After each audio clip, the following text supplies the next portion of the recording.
Hello student, today we will learn class 12 commerce business study. In business study our topic is running organizing. Okay, now we will learn today difference between formal and informal organization. Now first difference is origin, is utpatti. Formal organization is formed under a fixed plan. जो formal organisation होती है means औपचारिक संगठन, इसकी स्थापना एक स्थायी योजना बनाकर की जाती है. Okay. Informal organisation is formed और originated spontaneously. Means informal organization की स्थापना अनायास हो जाती है, आपसी तालमेल से हो जाती है, या अचानक आपस में बातचीत करने से, मिलने से, समय बिताने से एक जो दो या दो से अधिक व्यक्ति उनके बीच में बातचीत करने से इस संगठन की स्थापना हो जाती है. मीन्स इनफॉर्मल ऑर्गेनाइजेशन बन जाता है. ठीक. Objects, it objective is pre determined, creative and related to development. जो फॉर्मल ऑर्गेनाइजेशन होती है इसके उद्देश्य प्री डिटरमाइन होते हैं, मीन्स पूर्व निर्धारित होते हैं, क्रिएटिव होते हैं. ठीक है, क्रिएटिव क्रियाशील होते हैं, और डेवलपमेंट मीन्स विकसित या विकासशील भी होता है. ठीक. इसके फॉर्मल ऑर्गेनाइजेशन के उद्देश्य,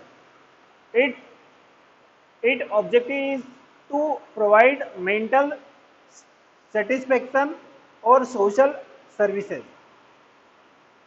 जो इनफॉर्मल ऑर्गेनाइजेशन होती है इसके उद्देश्य मानसिक संतुष्टि और सामाजिक सेवा भावना के उद्देश्य से इसकी स्थापना की जाती है. इसके उद्देश्य क्या होते हैं? मानसिक संतुष्टि और सेवा भावना, सामाजिक सेवा.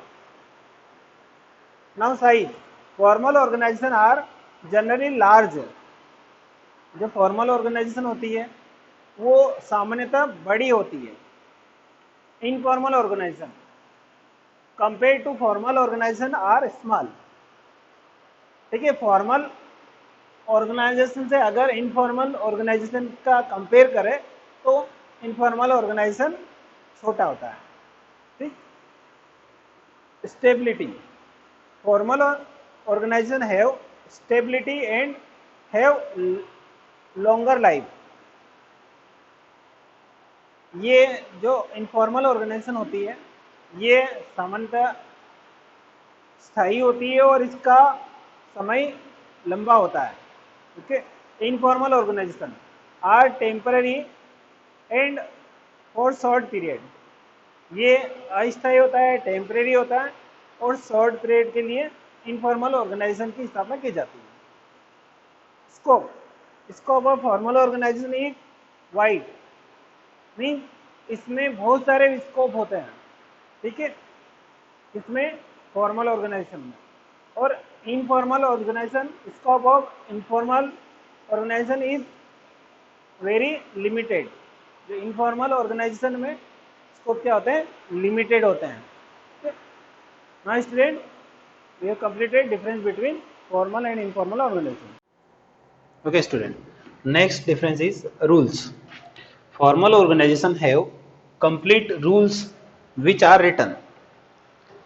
जो औपचारिक संगठन होता है उसके पूर्ण या कंप्लीट रूल होते हैं जो कि लिखित होते हैं. ओके.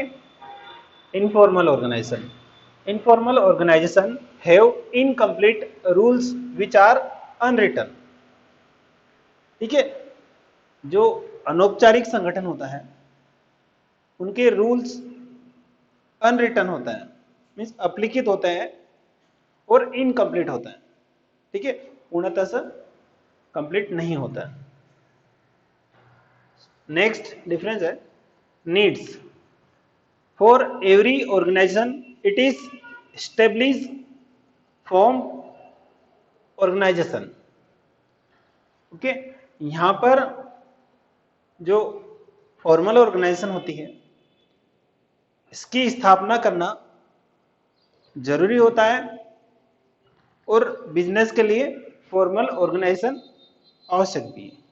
ठीक, informal organisation, it is not necessary to form informal organisation, it is optional. ठीक है, अनौपचारिक संगठन की स्थापना करना आवश्यक नहीं होता है। ठीक है, ये ऑप्शनल है, वैकल्पिक होते हैं। अगर स्थापना की जाए तो अच्छी बात है, नहीं की जाए तो भी कोई दिक्कत नहीं, मीन्स ऑप्शनल है। ठीक, chain of command, it follows official chain of commands. जो फॉर्मल ऑर्गेनाइजेशन होती है इसमें जो ऑफिस से निर्देश दिए जाता है उनको फॉलो करना आवश्यक होता है। ठीक, ये जरूरी होता है इसमें। इट मे और may not follow official chain of commands. अनौपचारिक संगठन में जो ऑफिस से जो दिशा निर्देश दिए जाते हैं वो फॉलो किए भी जाते हैं और नहीं भी किए जाते हैं। ठीक है, now student, we have completed difference between formal and informal organisation. Okay student, now we are learning about divisional organization. Divisional organization means संभागीय संगठन। When a big organization is divided into small administrative units of managing effectively, it is called as divisional organization. क्या होता है, जब एक बड़ी organisation को, एक बड़े संगठन को दो भागों में, दो छोटे छोटे भागों में प्रशासनिक यूनिट्स के माध्यम से या प्रशासन के आधार पर दो भागों में प्रबंध के स्तर पर बांट दिया जाता है। ठीक है, उसे कहते हैं डिविजनल ऑर्गेनाइजेशन। मतलब जब बड़ी संस्था होती है, कोई बड़ी संस्था हो, उसमें एक जो बड़े रूप पर कोई भी कार्य होता है तो उसमें बहुत सारी कठिनाइयाँ आती हैं। ठीक, प्रबंध के स्तर पे भी, प्रोडक्शन के स्तर से, ठीक है, हर प्रकार की समस्या को दूर करने के लिए जो बिग ऑर्गेनाइजेशन होती है उनको छोटे छोटे भागों में डिवाइड कर दिया जाता है। ठीक है, विभाग या संभाग बना दिए जाते हैं। प्रशासनिक स्तर पर दो भाग कर दिए जाते हैं और उनका मैनेजमेंट प्रभावी रूप से किया जा सके इस उद्देश्य को लिए, ठीक है, तो उसे कहेंगे हम संभागीय या डिविजनल ऑर्गेनाइजेशन।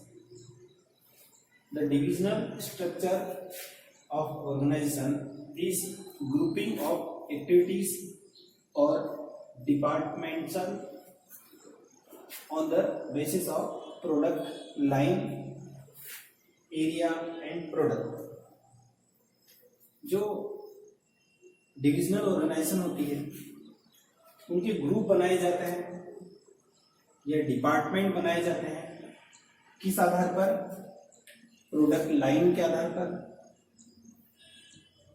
प्रोडक्शन का एरिया क्या रहेगा उस आधार पर, ठीक है, ये प्रोडक्ट के आधार पर ऐसे उनकी ग्रुपिंग की जाती है।